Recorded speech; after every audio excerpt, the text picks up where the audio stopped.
Hello everyone. Thank you for the nice comments on the top 10 most disappointing albums of 2013. Had a lot of interest on that video, a lot of nice comments. I mentioned in that video that I was going to be doing some other videos for List Week.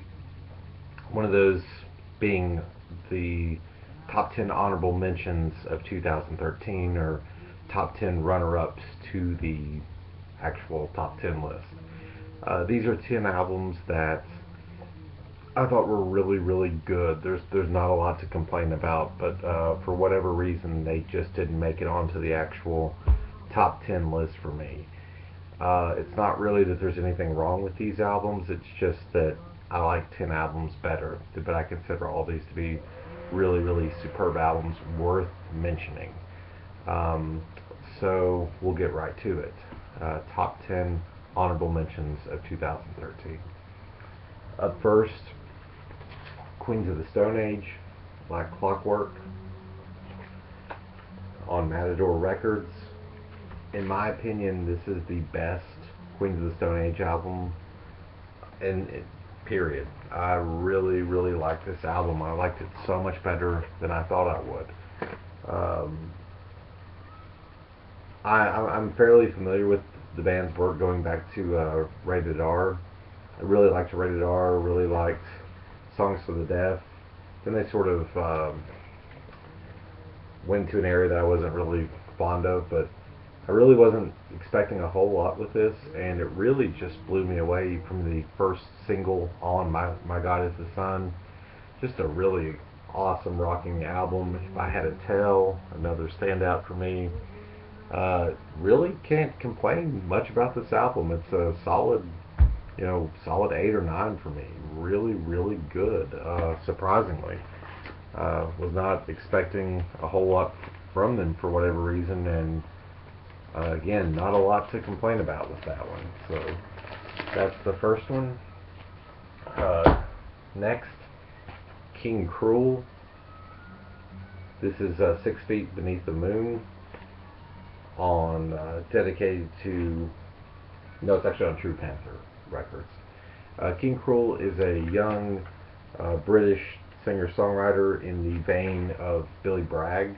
I hear a lot of Billy Bragg without the politics in this guy's delivery, and just his accent is very, very thick English accent, not trying to westernize or Americanize it at all. Uh, Really a lot of personality on this, really great lyrics, really great guitar playing. He uses a lot of jazzy chords, not exactly what typical singer-songwriter type, guitar playing. This is something unique. I think this guy is really one album away from greatness. I think his next one is really going to be something that it's going to mean a lot to a lot of people, but this is definitely worth checking out. I think my only issue with this were some of the songs were not as fleshed out as others. Uh, Perhaps next time he'll have a bigger budget and more time to work on some of the issues, but overall it was very, very solid. Next up, Farmicon, Abandoned, on the Great Sacred Bones label. This is another fantastic cover where from afar it really looks sort of beautiful or strange, and up close you can actually see that it's actual maggots, which is fairly emblematic of the music that you're going to hear on this album. Uh, by far the most abrasive music I heard this year. Just harsh, unrelenting uh, music. It's very hard to even describe. It's not pleasant to listen to at all, which is the point. It's something you can only listen to so often, like watching a very heavy movie like Schindler's List or something. You just can only watch that so often. It's sort of similar to this record. Um, Definitely check it out. I think that this, like King Krul, this project is one album away from really getting a lot of attention. It's not for everyone, but it's very striking, and I've never really heard anything like it. So I think that's in itself makes it worth checking out. Going on, an album I've shown before on this channel, the Hacks Cloak with Excavation. Hacks Cloak is a somewhat dubstep type project. A lot of interesting sounds on this album. This is on the Triangle label. I had previously compared this album to a soundtrack to a horror film, and I really think that stands out. Really in love with the sounds and textures on this album, the warm analog synths. These guys really have an ear for production, for sound, and this is just a really unique electronic album. When there are so many great electronic albums this year, this one still really stands out. No real complaints with this, just like some things better, but definitely noteworthy. The Hacks Cloak. This one I think will probably be on a lot of people's list, probably a lot of people's top 10 list. I've seen this shown a lot in the DC, and for a good reason. That's Savage's Silence Yourself, the debut album from the post-punk group. I actually have a really cool clear vinyl edition of this. This is on, what label is this? I want to say, yeah, this is in Matador Records as well. Kudos to Matador this year. They had a really good year. Really exciting stuff. Really love the image these ladies are putting out, and really just in love in general with the European post-punk revival with Savages, Holograms, Ice Age, a lot of these bands that are really making a lot of interesting music with that punk attitude in it. This is one definitely worth checking out. A lot of people have shown this. No real complaints with this album. I think that really, again, their next record will be a perfect record. This is a very, very solid debut. Really love it when they go for really noisy. It sounds great. I hope they take that route in the future. Moving on, another honorable mention, Kurt Vile, Waking on a Pretty Daze. This is, I don't know how many albums Kurt Vile has out. I really, really liked his last one, Smoke Green for My Halo. This one, I think I like this one even better. This is, again, I think this is on Matador. So, I don't have the, I've seen the blue vinyl version, I just have the standard black. I really love, with all Kurt Vile's albums, love the feel. He's really good at creating a mood, just sort of a sleepy, sort of stoner mood. Great packaging. Again, I don't really, it's not that I have any complaints with this album. I thought it was a really, really solid release, almost as, if not better than Smoke Ring for My Halo. Really solid. I thought the songwriting was good. Some of the lyrics were a bit, didn't really live up to some of the music he was doing. I thought some of the lyrics were kind of boned in. That was the only thing I remember not really liking about this album. But those are few and far between. It's a really, really solid release, worth checking out. Got four more. This one is probably going to be on a lot of lists as well. The National, Trouble Will Find Me.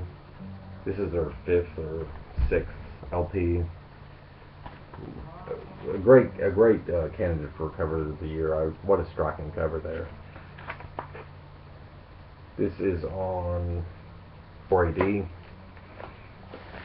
I'm a really big fan of the National since I actually discovered them early in high school. I think maybe even I discovered them on the Alligator album. I heard the song Mr. November on a Mojo magazine comp and was just so struck by the baritone, Matt Behringer's baritone vocals. Really stood out. This is a extremely solid release for them. A great opener, I Should Live in Salt. The lyrics are just top notch on this one. Really, some standouts were Sea of Love, Graceless, really stood out. Like all National albums, for me personally, the National have never made a perfect album. There's always one or two songs that I don't really care for on every album, and this was no different. However, they do make remarkably consistent albums. Every single one, especially post-Alligator with Boxer, High Violet, Alligator, this, just extremely solid songwriting, performing, great production. Highly, highly recommended. Again, it's not a perfect album for me, but it's a damn good album. So I've shown this a lot, or I've seen this a lot on other channels, so I do expect to see this on a lot of your all's lists. I have three more here. Probably, I mean, definitely one of the best metal albums of this year. I've shown this before. Death Heaven's Sunbather. This is on the Deathwish label. Really great cover there, actually designed by one of the members of Touche Amore, if you're familiar with that band. I actually have a really cool version of this. This is on colored vinyl. It's on 45 RPM as well. Really love the packaging. One side is red. First side is red. Second LP is on gold, which is an interesting color scheme. You don't really see those two colors together. I was unfamiliar with Death Heaven until I saw, this record was getting so much hype, and checked it out, and I was really blown away. I love the fact that they're not sacrificing, catchiness for the death metal aesthetic. They're keeping it. And also I was shocked when I found out it was two guys. It sounds like it's 4 or 5 guys. It's two guys. This is a band that sort of reminds me of Liturgy, not as technical as Liturgy, but it keeps that pop sensibility with real abrasive music. It's almost like putting syrup on something that is not sweet at all. It makes death metal go down a little bit easier. And I really enjoyed this album. It wasn't perfect. I would give it an 8 out of 10. Really solid. Excited to see what they do next. One of the highlights for metal for me this year for sure. Two more. This one, shout out to Mike, Bostonian Reggie. He showed this in a video earlier this year, and I had never even heard of this person, unfortunately, and I'm so glad he showed it because I've become a huge fan of this project, of this singer. This is an extremely solid release, just short of my top 10. Grouper, the man who died in his boat. This is singer-songwriter, psychedelic folk, very druggy.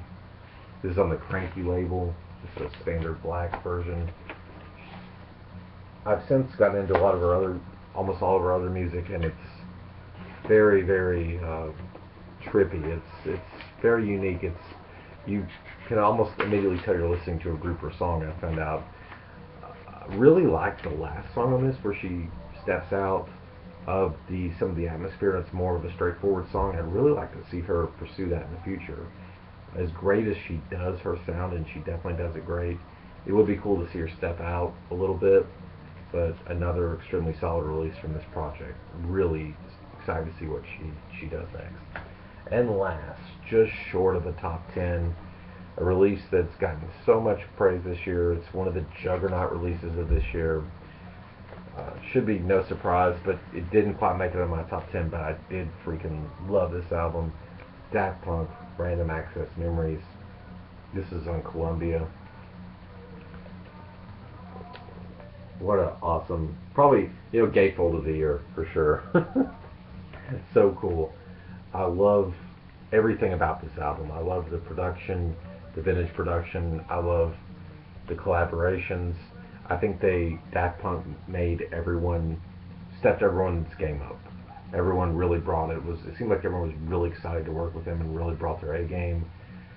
No complaints with this album at all. I really like even though we've heard Get Lucky 1,000 times too many on the radio, I still just really love everything about this. And I really like that they've brought people like Giorgio Moroder or Nile Rodgers back into relevancy. To see these young kids reading Pitchfork or whatever talking about Giorgio Moroder or Nile Rodgers, who would have thought that would have ever happened. So they've done a lot of cool stuff with this album. I love the sound. I think it's one of the best sounding albums as far as production that I've heard in a long time. So I'm a big fan of Daft Punk. I really liked her older stuff, and this is a fun, direction for them. I don't want them to stay with this aesthetic for the next one. It would be cool to see them go back to more of the house stuff that we first heard from them. But it was a really fun sidestep. I really love everything about it. Very well done. So there you have it. 10 honorable mentions. Thank you so much for your interest in the last video. I will be doing my top 10 sometime next week. I feel really good about my top 10. I think there's going to be some surprises on there that a lot of people would not be expecting. Some things probably are expecting, some things that are going to come out of left field. This is fun. I love List Week. When I was a kid, it was one of the funnest things about this time of year. In middle school, you know, sort of internet was out there, but you had to wait for magazines to print their top 10 lists, and I would always find so much good music. So I'm a real big sucker for List Week, and I love seeing other people's lists. So I really hope people start making them. Let me know what you think. Am I way off base or am I right on? Have a great weekend. I will see you soon.